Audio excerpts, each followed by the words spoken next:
Clowns were not meant to be scary, so how did all of this happen? Some of the earliest depictions of clowns can actually be dated back to ancient Egypt, but the earliest that we can trace back the modern day clown is back to Greek and Roman theater. But this wasn't necessarily a character with crazy hair or a big red nose, this was more of like the village idiot. And many of the jokes were towards the wealthy people in the audience. And in the 16th century, words like clown and clone entered into the English dictionary. And in the 17th century, we saw the development of the harlequin, who was a brightly dressed trickster who could perform acrobatic tricks. And they would carry around these sticks to like slap people on the butt, and that's how we ended up coining the term slapstick. It was just hilarious back then. And by the 18th century, the modern clown started to take shape because this was a staple in every British theater show. And in the 19th century, we finally saw the circus clown. He was sent to amuse the audience in between acts. We finally saw things like ruffled collars, big hats, oversized shoes. In the 1930s, after the Great Depression, you started to see this sad clown trope. This is Emmett Kelly. He became very famous for playing this sad, homeless clown, which is apparently who Krusty is loosely based off of. But none of these are depictions of evil clowns, so where do evil clowns come from? Well, in 1849, Edgar Allan Poe made this story called Hop Frog, which featured a evil jester. 1892, we see this opera called Pagliacci, which includes this murderous clown. Joker became popular in the 1940s, but in the 1970s, this stuff skyrocketed. The infamous true crime case of John Wayne Gacy came out in the late 1970s, and he was arrested in 1978 for his despicable act, and people were horrified to figure out that he was Pogo the Clown and had such close proximity to children. And then this monstrous child-eating creature that took the form of Pennywise the Dancing Clown came out. Stephen King had taken a lot of inspiration from Gacy to create the story. Because of the case, it wasn't all that hard to believe now. The fear of clowns was no longer irrational. But the thing is, without even knowing about John Wayne Gacy and his crimes, many children and people in general are naturally afraid of clowns. Clowns don't innately have sharp teeth or threatening features, so why are people still afraid regardless? One of the reasons that you might feel a sense of fear while looking at a clown is because of the makeup. The makeup the clowns have on make it look like they have a forced smile at all times, so we're never really able to see their true emotions. It goes into the uncanny valley, where something seems human, looks human, but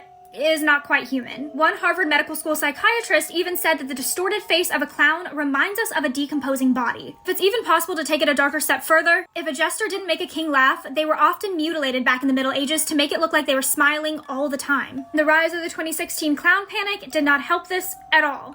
This is what they meant when they said, don't talk to strangers. In the early 1900s, a 10-year-old boy was playing in the woods when a tall man appeared and asked if he wanted to come back to his cabin for dinner. Totally caught off guard, the boy reluctantly agrees and begins walking. When they get to the cabin, the boy is relieved when he sees Paul, a family friend, sitting on the porch, so the boy happily goes inside. After they eat, the boy says thank you to the strange tall man, says bye to Paul, and then he leaves. He had only walked Paul, a family friend, sitting on the porch, so the boy happily goes inside. After they eat, the boy says thank you to the strange tall man, says bye to Paul, and then he leaves. He had only walked a few steps when he sees his family, along with Paul, running up the path towards him, frantically asking if he was okay. Confused, the boy says, I'm just fine, and he looks at Paul and he's like, why didn't you tell them I was with you at the cabin? And he points over his shoulder.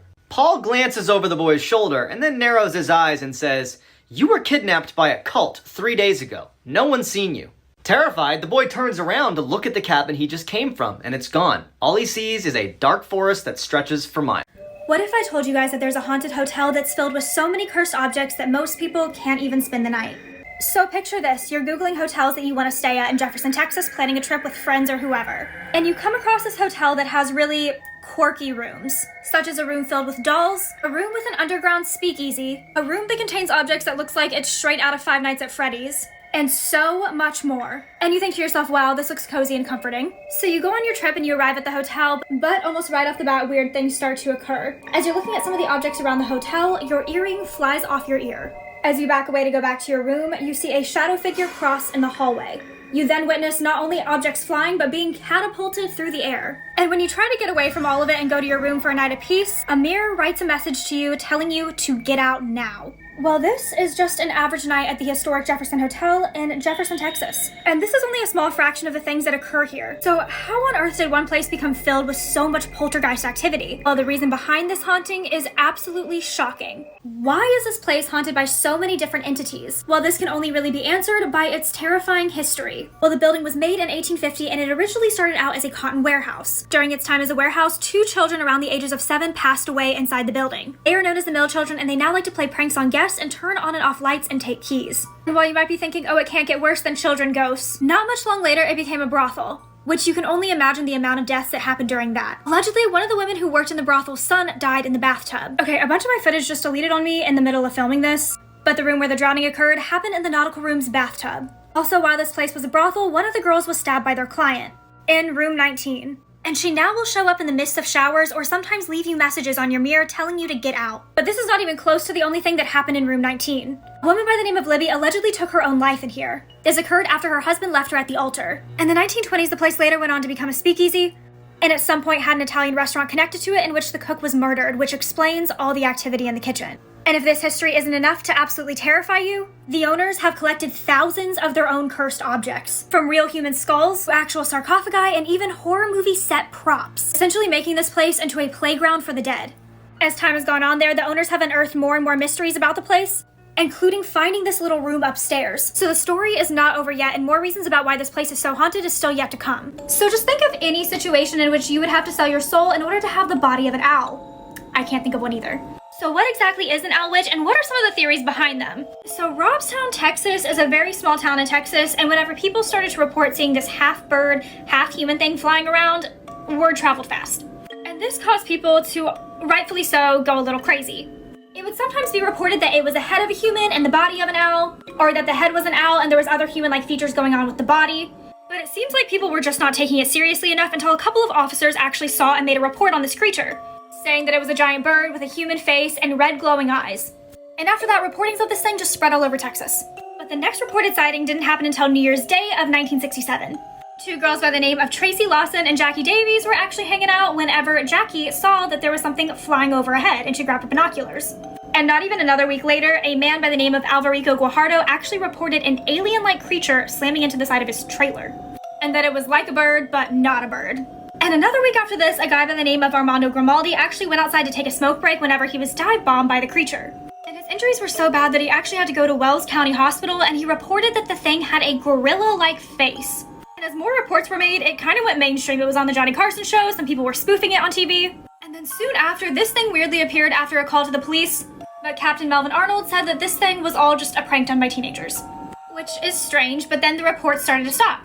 But many people think that this is more than just a strange-looking bird, but instead the Mexican urban legend of La Lechuza. So what exactly is the legend of La Lechuza? So there's a couple of different tales in Mexican folklore that explain exactly what this is. One of the many versions of the story is about a woman who was practicing witchcraft in a village and was murdered by the villagers, so she later came back as an owl in order to seek revenge. The story is kind of reminiscent of the Rat Man of Southend England, which is about a homeless man who was wrongfully beaten by a group of teenagers and later came back to seek revenge in the form of a rat. So it's possible that they both gained their features from the same otherworldly life. There's always the classic theory that a woman made the oldest deal in the book, selling her soul to the devil. She may have been seeking powers, but the deal was to be a witch by day and an owl by night. And no promises that this is gonna be good, by the way. But this creature will target you and lure you in. And will do this by making a sound of a crying baby, or will sometimes even make a whistling noise right outside your door, waiting to tear their victims apart and do what with them? Eat them? Use their soul? I don't know. Do you style your hair the same way every day? Well, there's an urban legend about a woman who always wore her hair in a bun, but for her, this habit would lead to something terrifying. This woman loved wearing her hair in a bun, but she might have taken it a bit too far. She didn't want to style her hair differently or even take out her bun to clean her hair. Whenever she took a shower, she would just wear a shower cap to make sure the water didn't mess up her bun. At night, she would sleep with a towel around her hair so the bun didn't move. After a while, she had to put hairspray in it to mask the smell. Then her scalp started feeling itchy, so she would put more hairspray in it. Even when the itching got intense, she just applied more hairspray. But her husband finally found out about how bad the situation had gotten when he woke up one day and his wife was still asleep. He tried to wake her up, but she wouldn't move. She had died in the middle of the night. The husband called the police, fearing that something unusual might have happened. But when her body was examined, they finally took out her bun. Inside her hair, they found something terrifying. They found a huge spider had gotten into her hair, made a nest, and laid eggs. When the baby spiders hatched, they bit through her skull and ate her brain.